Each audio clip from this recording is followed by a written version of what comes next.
سلطان صلاح الدین ایوبی اور صلیبی جنگجوؤں کے درمیان سال بسال تک مارکہ آرائیاں جاری رہے۔ آخر مختلف جنگی کارروائیوں اور مقابلوں کے بعد وہ مارکہ پیش آیا جو تاریخ میں فیصلہ کن حیثیت رکھتا ہے اور جس نے فلسطین کی مسیحی سلطنت کا خاتمہ اور صلیبیوں کی قسمت کا فیصلہ کر دیا۔ یہ حطین کی جنگ تھی جو ہفتہ کے دوران 24 ربیع الاخر 385 عیسوی کو پیش آئی اور جس میں مسلمانوں کو فتح حاصل ہوئی۔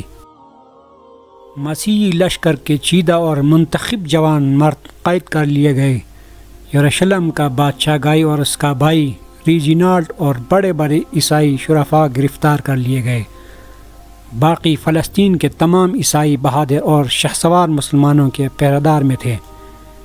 مسیحی لشکر کے معمولی سپاہی، پیادل اور سوار جو زندہ بچے تھے سب مسلمانوں کے امیر ہو گئے۔ ایک مسلمان سپاہی 30 عیسائیوں کو جنہیں خود اس نے گرفتار کیا تھا خیمے کی رسی میں باندھے لے جاتا دیکھا گیا۔ ٹوٹی ہوئی صلیبیوں اور کٹے ہوئے پاؤں میں مردوں کے ڈھیر اس طرح لگے تھے جیسے پتھر پر پتھر پڑے ہو، اور کٹے ہوئے سرزمین پر اس طرح بگڑے پڑے تھے جیسے خربوزوں کے کھیت میں خربوزے پڑے نظر آئے۔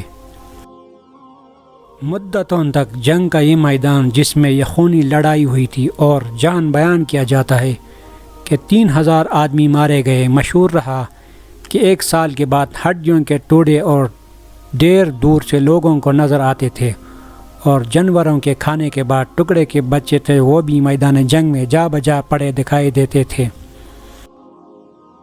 اس فتح کے ساتھ یہ واقعہ بھی تاریخ میں یادگار رہے گا جس سے سلطان کی دینی حمیت اور قوت ایمانی کا اندازہ ہوتا ہے۔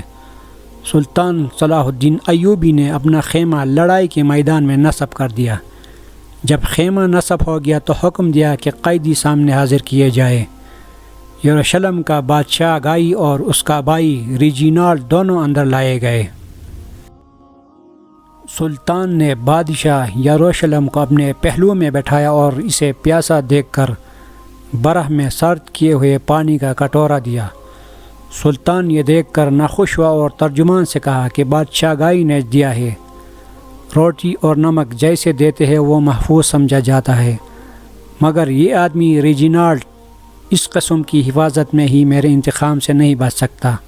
سلطان اتنا کہہ کر کھڑا ہوا اور ریجینالڈ کے سامنے آیا۔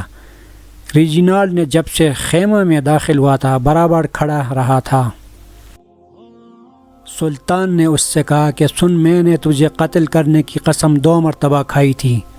ایک مرتبہ تو اس وقت جب تو نے مکہ اور مدینہ کے مقدس شہروں پر حملہ کرنا چاہا تھا، دوسری مرتبہ اس وقت جب تو نے دھوکے اور دغابازی سے حاجیوں کے قافلے پر حملہ کیا تھا، جب ان بے کس حاجیوں نے تم سے انسانیت و شرافت کی درخواست کی تو تم نے گستاخانہ لہجے میں کہا کہ اپنے نبی صلی اللہ علیہ وسلم نعوذ باللہ سے کہو کہ تمہیں رہائی دلائے۔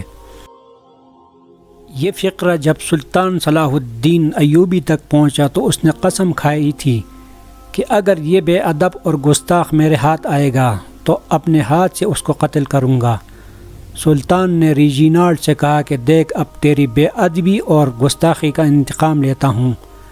اتنا کہہ کر سلطان صلاح الدین ایوبی نے تلوار نکالی اور جیسا کہ عہد کیا تھا ریجینالڈ کو اپنے ہاتھ سے قتل کیا۔